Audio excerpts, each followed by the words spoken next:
Happy Saturday from my nice studio.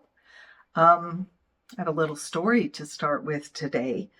On Tuesday, I was leaving the studio, getting into the car, and my knee buckled. I couldn't have prevented it. I couldn't have known it was going to happen, but I was parked on an incline and down I went backwards, hit my head, and I broke my ankle.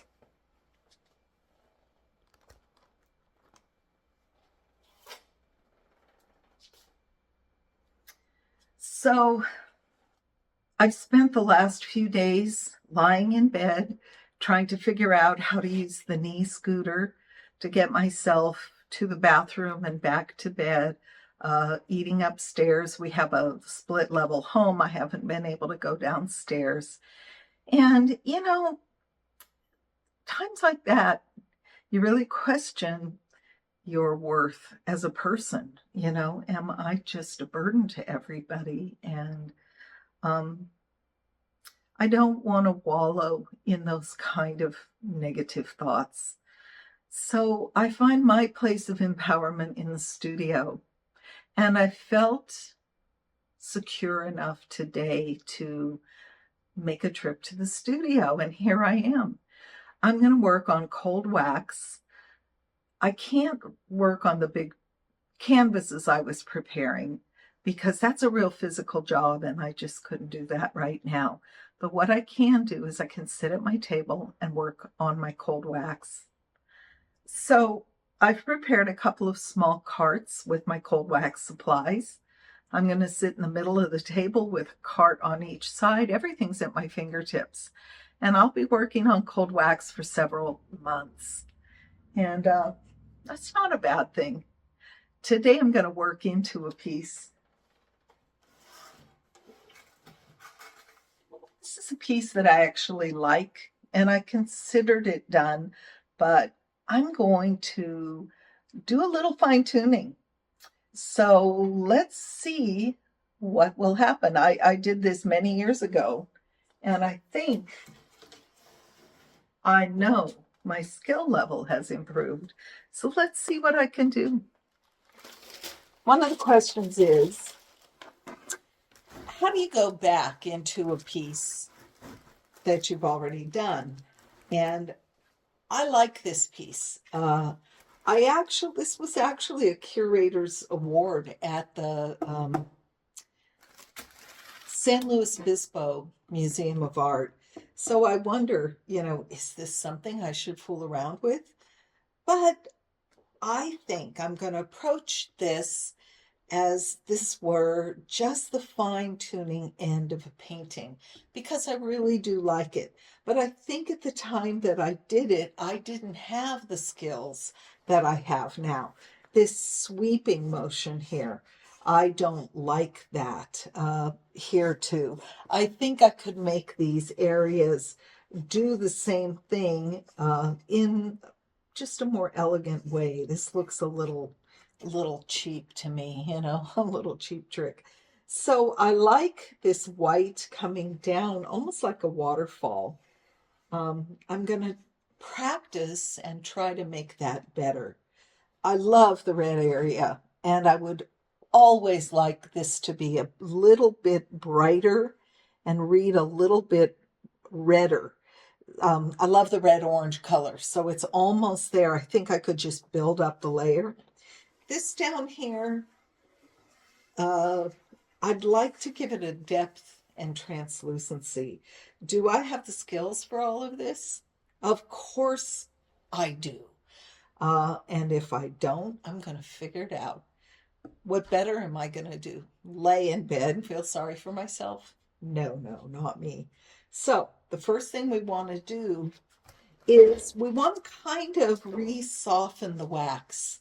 And I'm going to do that simply by taking cold wax and applying it to the surface. Oh, this is interesting. This is cold wax I had used for finish coat on acrylic, and I've got the rag in. And I'm thinking that'll probably work just fine. Just rub the cold wax in as if I were getting ready to polish the surface of one of my paintings. This is experimental for me. So much of, I think, what we do in art making is experimental. You sure wouldn't want to follow a manual or a guidebook. You'd do it your own way anyway, wouldn't you? So you don't have to leave this on long. You don't want it to dry. So, you know, when we're doing cold wax as a surface, we let it get kind of a tacky dry before we polish it. And this is sort of the same. I'm going to let it get no more than tacky dry and hopefully a little less than tacky dry. So it's funny, you know, I see a little of the green coming off on the rag. This has been years, sitting around for years. So I think we're good there. It actually looks better with the wax on it. It gives it more of a translucency that I'm kind of looking for. Okay, it feels softer. When I ate lunch, I'm going to try a little white in that spot we were talking about. I'm still getting used to moving in the wheelchair. It's not quite the way my other chair on wheels works, but I'm figuring it out. Okay, so what I'm thinking in this area is to do a little rolling. Let's see. Put my little pile over here, get my wax here. I want a very small brayer. I don't know if you can see what I'm doing.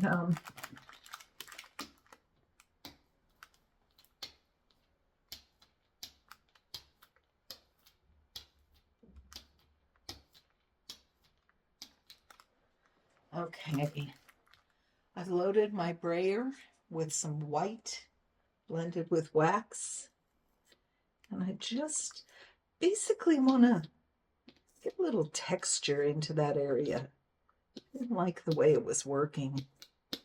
Actually like that better, although it's awfully white. So we'll have to do something about that.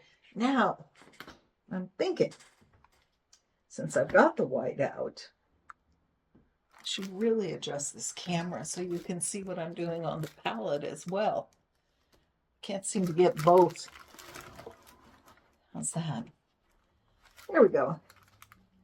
I think that's a little better.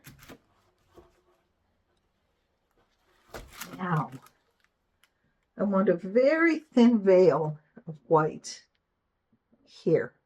I have some beautiful texture. So I want to take advantage of the texture. Get that white down here. Again, to me, it's a little too white, and we'll deal with that later.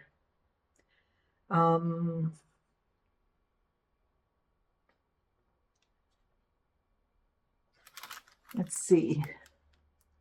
Scrape a little up here. And this area I didn't like, but could I go over that with a brayer too? And come back with some green and ochres, at least to give it a little texture. Okay, now I'm committed, right? I wanted a little bit of green.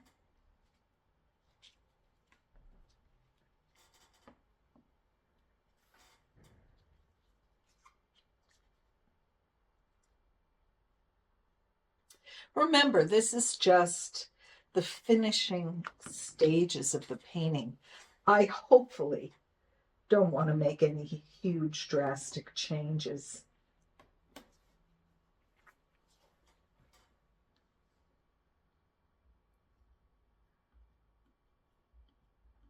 There's the green, and I also think I need to mix up a little bit of Oh, this is a cobalt. I don't know if I ever told you the story of going to Ireland, and Jerry McLaughlin was teaching an advanced oil painting course, and he told us don't bring much paint. He suggested 12 tubes, and I think I brought 20. Jerry brought one tube, white. I was so impressed by that. It's just, it tickles me, and I still love to tell that story. Okay, let's blend this blue with a little wax. A little white on there too, which is fine. A little green from my knife, and that's fine.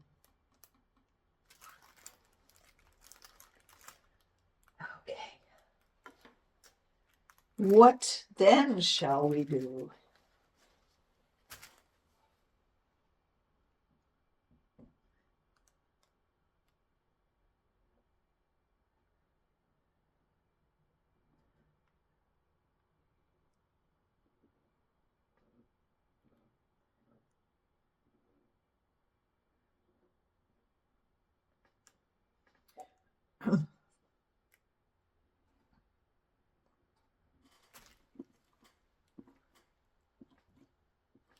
I found these areas a little thin, and I really want to give them a little texture, give myself something to work with.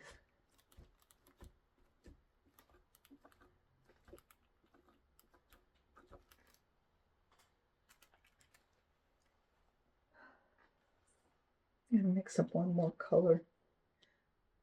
Mix it right up there where the white is, because I don't mind if I have a little white in there.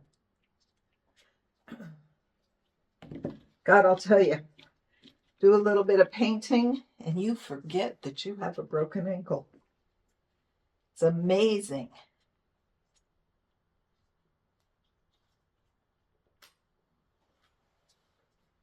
It's like nothing in the world is more important than this little dab of transparent earth right here.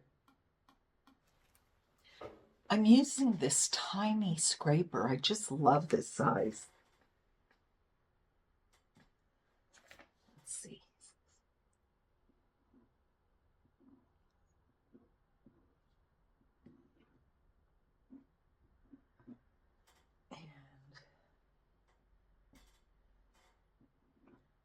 It's a little blue, but certainly not that bright.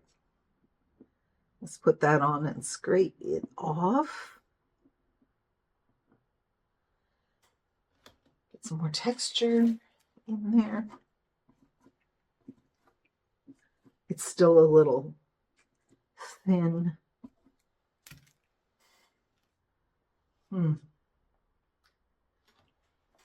I've got a sharp corner up here I really don't want. Let's get rid of that.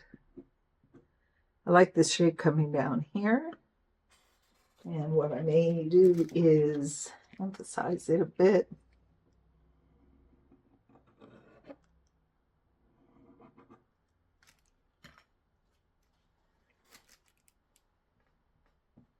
Green and transparent earth blended to temper that green a bit for here. Nice. I do like that. Good.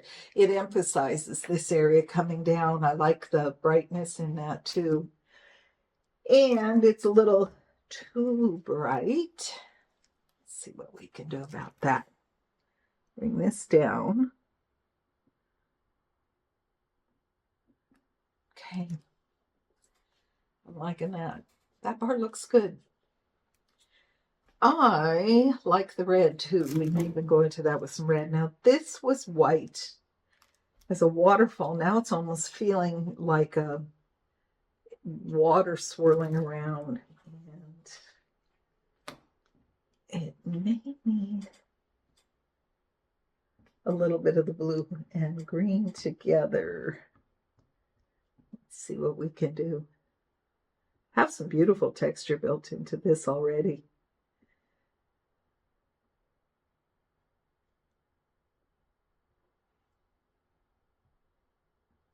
You know, generally, when you approach a painting that you haven't worked on for a while, you're a new person and you approach it as a new painting. And in this case, I'm not doing that. I'm approaching it as a painting I've been working on and I just want to do the fine tuning. That's a little weird. That's a different approach than what I normally do. So we'll see how that works. It's not what I generally recommend for anybody.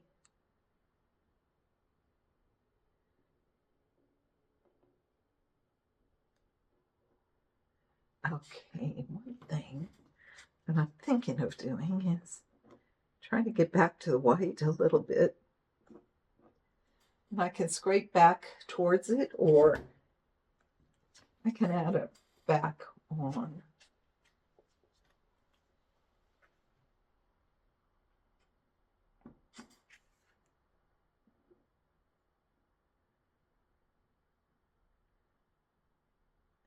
You know, that's a better application of the white than the first time because I put that texture in it and it really is presenting better.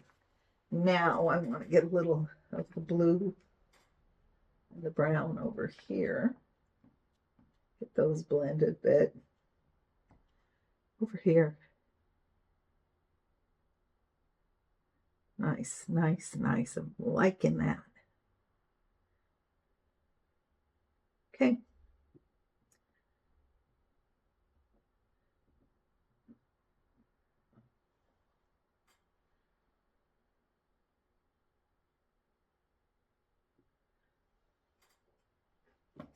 Okay, so I'm going to leave you with that for now. And I'm going to spend the rest of the afternoon working into it a little bit. I'll show you at the end of the day what I've come up with. Thank you for spending the afternoon with me. I'm still getting my sea legs, more or less, trying to locate everything around me so that it all works out well. And just giving a little thought to what I'm doing in this painting that I haven't visited for several years. It's really, really healing to be back in the studio. And let's hope that this is the beginning of my long healing journey. I'll talk to y'all later. Go to your studio and paint. Painting is a practice. Practice makes perfect. See you later.